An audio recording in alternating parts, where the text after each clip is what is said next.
இது தெரியாமல் யாரும் மைக்ரோ கிரெயின்ஸ் வளர்க்கணும்னு ட்ரை பண்ணாதீங்க.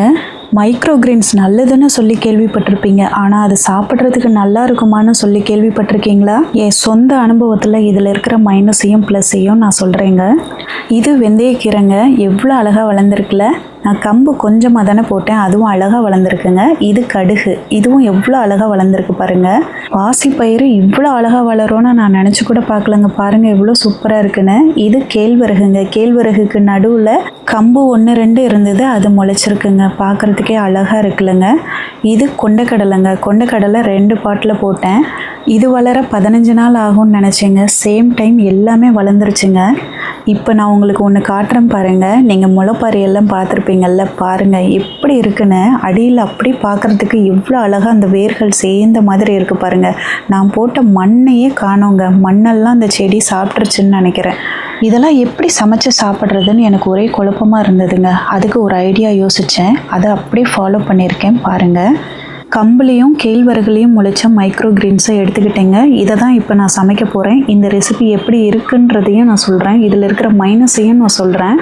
கம்பு ரொம்ப சாஃப்டாக இருக்குங்க, ஆனால் கேழ்வரகு ரொம்ப ரஃப்பாக இருக்குங்க.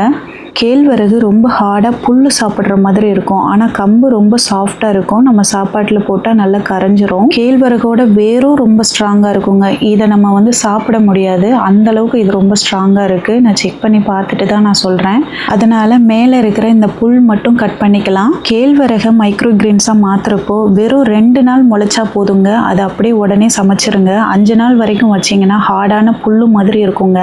நல்லெண்ணெயில் ஆனியன் போட்டு வதக்கிக்கிட்டேங்க. கடலை மாவு கொஞ்சம், சோள மாவு கொஞ்சம், அது ரெண்டையுமே நல்லா கலக்கி வச்சுக்கிட்டேன். தேவையான அளவுக்கு தண்ணி ஊற்றிட்டு அதில் மிளகு பொடியும் உப்பும் போட்டுக்கிட்டேங்க. இப்போ இதை நல்லா மிக்ஸ் பண்ணிக்கிட்டேங்க. எனக்கு ஏதோ தெரிஞ்சதை பண்ணிகிட்ருக்கேங்க. கடலை மாவையும் சோள மாவையும் மிக்ஸ் பண்ணி வச்சுருந்த பேஸ்ட் எடுத்து இதில் நல்லா ஊற்றி மிக்ஸ் பண்ணிக்கிறேங்க. இப்போ இதை நல்லா கிண்டிக்கிறேங்க. பாருங்கள் எவ்வளோ திக்காக சூப்பராக அழகாக வந்துருச்சுன்னு.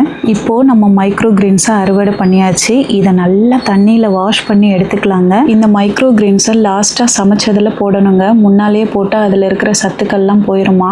இப்போ நல்லா மிக்ஸ் பண்ணி விட்டுட்டேங்க. இந்த சூட்லேயே இது கொஞ்சம் வேகட்டும் அப்படின்றதுக்காக. பார்த்தீங்களா, கம்பில் செஞ்சது எவ்வளோ அழகாக கரைஞ்சிருச்சுன்னு. ஆனால் கேழ்வரகுல செஞ்சது அப்படியே ஒரு மாதிரி ரஃப்பாக இருந்ததுங்க. இருந்தாலும் அதை நாங்கள் சாப்பிட்டுட்டோம். பசங்க 2 பேருக்குமே ஊற்றி கொடுத்தேன். சூப்பராக இருக்குது அப்படின்னு சொன்னாங்க. கேழ்வரகு முளைக்க வைக்கிறப்போ வெறும் 2 நாளைக்கு மேலே வைக்காதீங்க. லைட்டாக முளைச்சா போதும், அந்தளவுக்கு இருந்தாலே சமைச்சிடலாங்க. அப்போ தான் சாப்பிட்றதுக்கு நல்லாயிருக்கும்.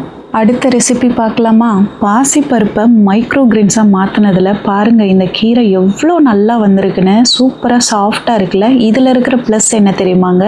நீங்கள் கீரையை சமைச்சு சாப்பிட்றப்போ இருக்கிற சாஃப்ட்னஸ் இதில் இருக்குங்க. இது நல்லா சாப்பாட்டோட மிங்கிள் ஆயிருங்க.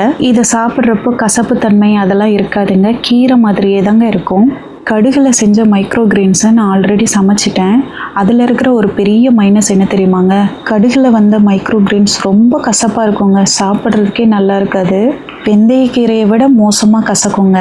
அப்போ சமைச்சதை வீடியோ எடுக்க முடியல, அதையும் அட்ஜஸ்ட் பண்ணி சாப்பிட்டுட்டோங்க. இது என் சொந்த அனுபவன்றதுனால அடுத்தடுத்து எதை முளைக்க வைக்கலாம் அப்படின்றத நான் இப்போவே முடிவு பண்ணிட்டேன். இந்த பாசிப்பயிரை மட்டும் ஒரு 2-3 பாட்டில் கண்டிப்பாக போட்டு வைக்கணுங்க. இந்த கீரை அவ்வளோ சூப்பராக இருந்ததுங்க. நீங்களும் கண்டிப்பாக ட்ரை பண்ணி பாருங்கள். நான் சொன்ன மைனஸ் ப்ளஸ் எல்லாத்தையும் கவனிச்சிருப்பீங்க. கடுகு அந்தளவுக்கு நல்லா இல்லைங்க. கேழ்வரகு ரொம்ப ரஃப்பாக இருக்குங்க. தொண்டையில் சில நேரங்களில் சிக்கிக்கிட்டால் பிரச்சனையாயிரும். ஏன்னா அது சாப்பாட்டோட கரைய மாட்டேங்குது. அதை நல்லா வேக வச்சோன்னா அதில் இருக்கிற சத்துக்களும் போயிடும். அப்படிப்பட்ட மைனஸ் இருக்குது. இந்த மைக்ரோ கிரெயின்ஸை டீப்பாக குக் பண்ணக்கூடாது. அப்படி செஞ்சோன்னா அதில் கிடைக்கிற சத்துக்கள் நமக்கு கிடைக்காம போயிடும்னு சொல்லுவாங்க.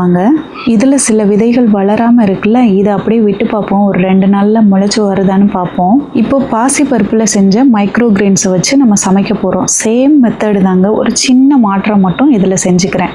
வெங்காயத்தை அதே போல் நல்லா வதக்கிக்கிட்டேங்க. இதில் மஞ்சள் தூள் மட்டும் எக்ஸ்ட்ராவாக ஆட் பண்ணியிருக்கேன். நீங்கள் ஃபஸ்ட்டு பார்த்தீங்கல்ல, அதே சேம் மெத்தடு தான். கலர் லைட்டாக சேஞ்ச் பண்ணணும் அப்படின்றதுக்காக இந்த மாதிரி மஞ்சள் தூள் மிக்ஸ் பண்ணியிருக்கேன். பாருங்கள் இந்த கீரை எவ்வளோ நல்லா மிக்ஸ் ஆகிருக்குன்னு. இதுக்கு பேர் என்ன வச்சுருக்கேன்னு தெரியுமாங்க? ஹெல்த்தியான மைக்ரோ கிரெயின்ஸ் சூப் அப்படின்னு வச்சுருக்கேன். இந்த சூப் பசங்களுக்கு ரொம்ப பிடிச்சிருந்ததுங்க. அடிக்கடி செய்யுங்க அப்படின்னு சொல்லியிருக்காங்க. அதுக்காகனாலும் இனிமேல் மைக்ரோ கிரெயின்ஸை நான் வளர்க்கலான்னு முடிவு பண்ணியிருக்கேங்க. கடுகு அறுவடை பண்ணதுக்கப்புறம் அதில் முளைக்காத சில சீட்ஸ் எல்லாம் எவ்வளோ அழகாக முளைச்சிருக்குன்னு பாருங்களேன். அதனால தான் பாசிப்பயிரை அறுவடை பண்ணதுக்கப்புறமும் முளைக்காத சீட்ஸ் முளைச்சி வரட்டும்னு வச்சுட்டேன். நீங்கள் இப்போ பார்க்குறது கொண்டக்கடலையில் எந்த அளவுக்கு மைக்ரோகிரெயின்ஸ் வந்திருக்குன்னு பாருங்க. நான் அன்னைக்கு விதை போடுறப்பவே நான் சொல்லியிருப்பேன் வீடியோவில், இது வருமானம் தெரியல அப்படின்னு சொன்னேன். ஆனால் இதோட வேர்கள் எந்த அளவுக்கு ஃபார்ம் ஆயிருக்குன்னு நீங்களே பாருங்களேன். இந்த வேர்கள் ரொம்ப ஸ்ட்ராங்காக இருக்குங்க. அதனால இந்த வேரை நம்ம யூஸ் பண்ண முடியாது சாப்பிட்றதுக்கு. அந்த கொண்டக்கடலையும் மக்கி போகாமல் அது எப்படி பச்சையாக இருக்குமோ அதே மாதிரி அப்படியே இருக்குங்க. கொஞ்சம் கூட அதில் மக்கி போகவே இல்லை. இதில் ஒரு 6 கொண்டக்கடலை முளைக்கவே இல்லைங்க. இதை எதுக்குமா தேவையில்லாமல் வளர்த்து இதை போய் சமைச்சு நீ சாப்பிட்ற அப்படின்னு நீங்கள் நினைக்கலாம். என்னோட மன அழுத்தத்தை சரி பண்ணுறதுக்காக இதை நான் வளர்க்கணும்னு நினச்சேன். இதில் நமக்கு எதுவுமே லாஸ் கிடையாது, லாபம்தான். இது இன்னைக்கு வளர்ந்துருக்கா அப்படின்னு பார்க்குறப்போ ரொம்ப மனசுக்கு சந்தோஷமாக இருக்குங்க. இந்த மாதிரி வளர்த்து கொஞ்சம் குவான்டிட்டி சாப்பிட்டா கூட அதில் இருக்கிற அத்தனை சத்துக்களும் மொத்தமாக நமக்கு கிடைக்குங்க.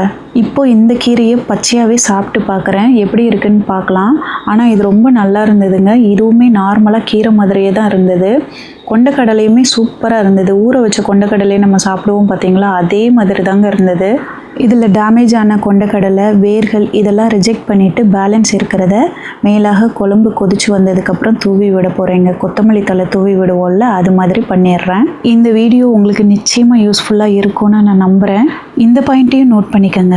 டிஷ்யூ பேப்பரில் வளர்க்குறத விட மண்ணில் வளர்த்து வெயில் படுற மாதிரி வச்சோன்னா 2 நாள்லேயே எல்லாமே தாறுமாறாக வளர்ந்துருங்க. 5 நாளில் சூப்பராக வளர்ந்துருங்க. இந்த வீடியோ பிடிச்சிருந்ததுன்னா மறக்காமல் லைக் பண்ணிக்கோங்க. ஹைப் ஆப்ஷன் கொடுத்துருங்க. நன்றி, வணக்கம்.